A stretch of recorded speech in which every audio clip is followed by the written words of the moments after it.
gathered you guys together today because I thought we could just have a little chat about the future, and really I've collected a group of people that I think have differing opinions, but also some exciting opinions. I have an admission to make, which is I didn't write a speech.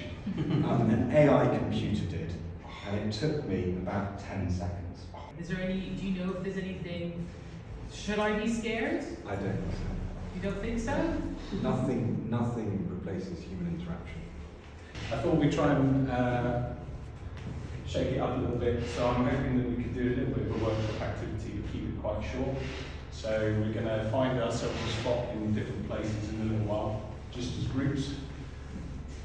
I thought they were going to be like groups of 5, but you know, they could be bigger.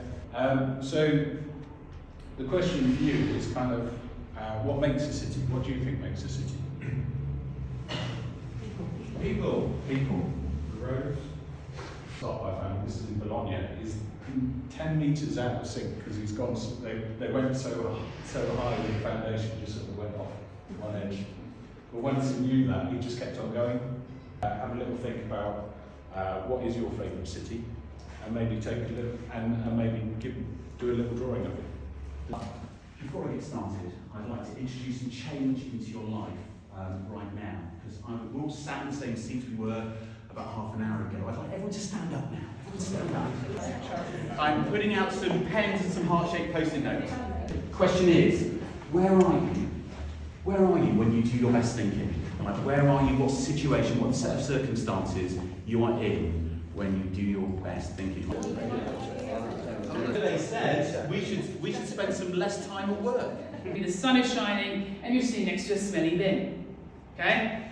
However, I've come up with something which I think is quite good.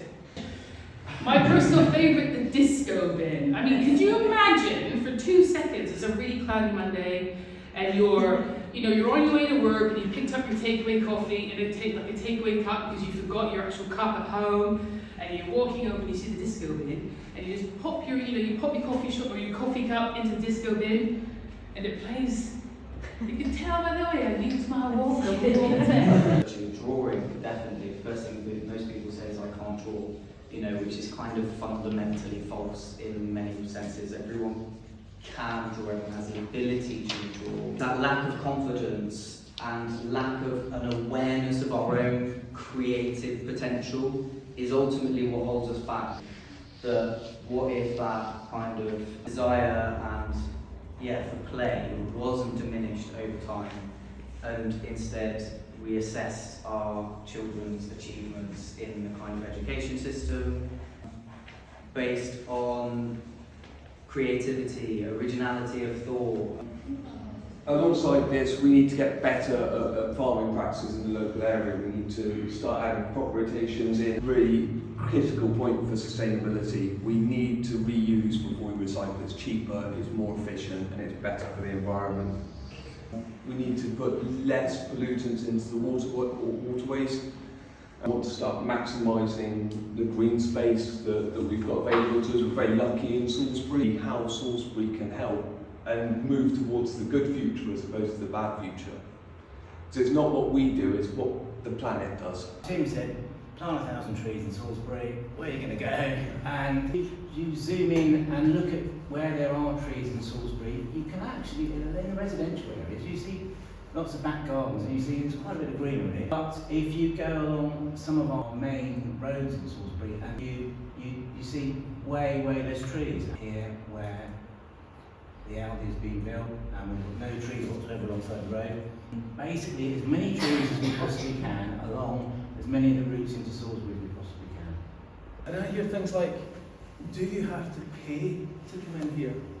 And it seems that we create, our society creates all these barriers that get in between us, and now I understand that because I haven't felt it myself intimidated going into an art gallery, certainly a swanky London one, certainly one with a bell on the door. There was a girl who came in and she had a great time, and she'd done a brilliant drawing, one of the best. And I'd asked her at the end if she'd had a great time. She said yeah. And I said, have you been in a gallery before? And she said no. Right. And that was on a Wednesday morning. On a Saturday morning, she came back with her brother, her sister, her mother, her dad. to show them